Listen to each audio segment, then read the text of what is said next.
I wanted to know the real meaning of the tattoo on Chris Watt's back, which I see a deeper meaning into it, but I'm going to let the expert explain Japanese culture. On Japanese culture, explain it to you. What does this mean to you? Depending on what culture, it could mean 3 things. And in some cultures, it means literally nothing, and it's just a cool symbol. But in most of cultures, it either means I just ate someone, I just killed someone, or I'm planning to kill someone. Where did you get that knowledge from? Well, it's just in pure Japanese culture in general. What made me come ask you about this? What does it also look like? It looks like some sort of swastika or pentagram. Why did I ask you about it, buddy?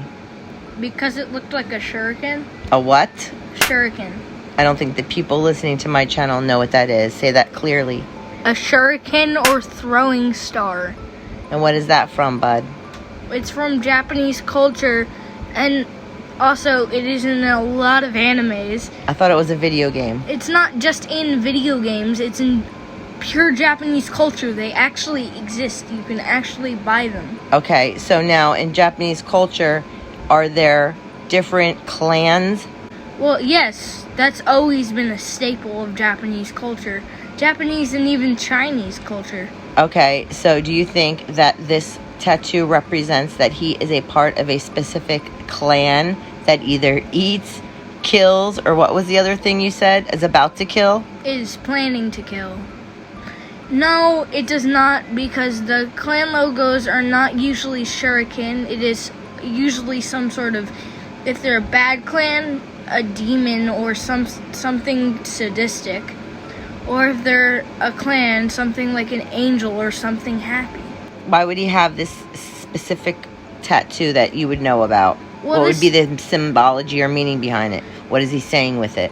Well, the specific tattoo, in some clans, they would have the clan tattoo and also a tattoo that resembles this because they are planning to kill someone, they already killed someone, or they ate someone. So they are a cannibalistic clan, is what you're saying? Yeah, depends on the clan.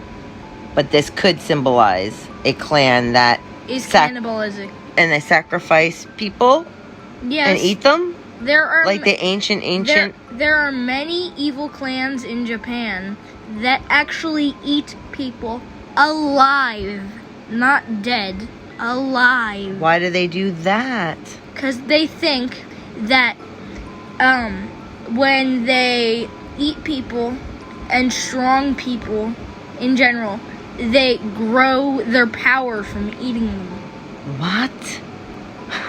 Seriously? See, it's basically like if they eat someone that's powerful, it means that they just took on that power. So they're like soul eaters? They take on their essence? Yeah, it's like when they eat someone, they take on their essence and they get more powerful from eating that person. Which doesn't actually happen. It's just the simple fact that that is basically... Is what they think. Is what they think. Actually... Well, they do say when people eat, I've studied this, cannibals, there is an effect on the human body when eating and ingesting human blood or human flesh. It changes the DNA and the person becomes, they have a bloodlust for it after. Yeah, here's the thing. The reason why there aren't that many cannibal tribes in Japan or clans in Japan anymore is because the more they ate people, they thought they were getting stronger. They let their arrogance and their bloodlust get to their head, and then they ended up fully dying out or semi-dying out. So there's a lot less cannibal tribes in Japan, but a lot of them have moved to China. Well, wouldn't you think a clan that was cannibalistic by nature would hide themselves? Why would they be out in the open if that type of thing is looked down upon in society? Oh, yes.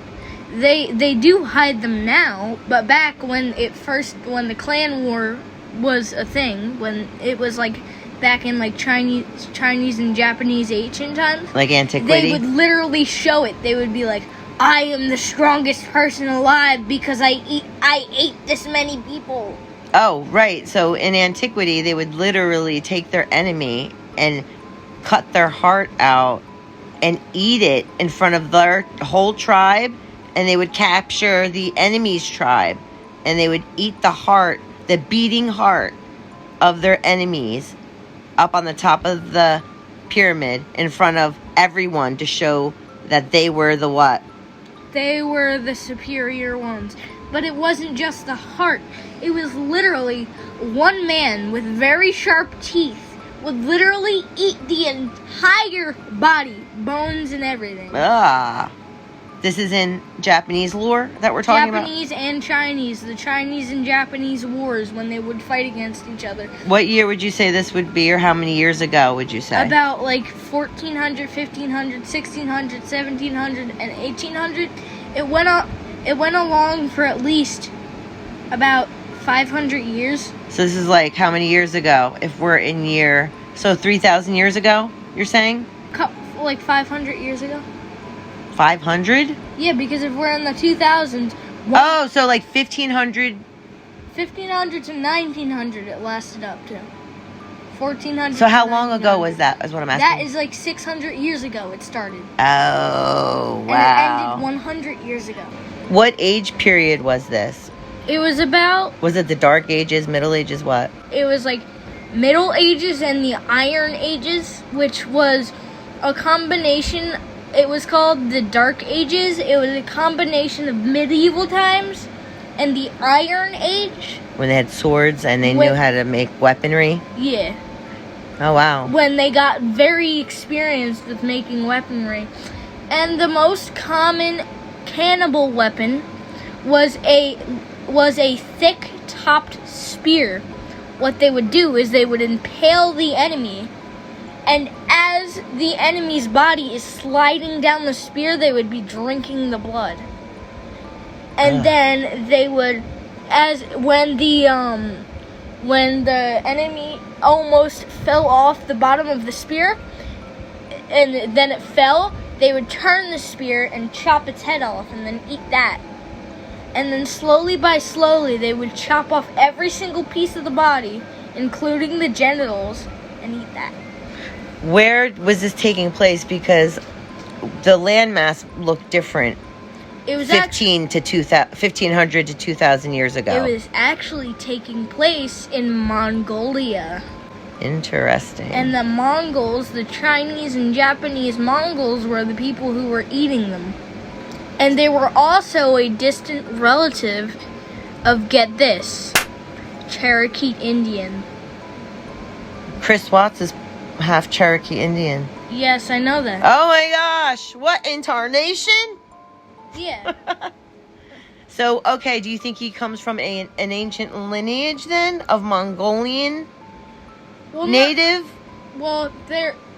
There's thousands of Mongolians, so he could either be from One of the royal lines or one of the peasantry lines. I don't know. There's no in between. It's just royal or peasants. What is your take on it? Why would he be chosen? He would probably be the line where it was a line where they started out as peasants but made themselves royalty by eating the other royalty, because that's how it would go.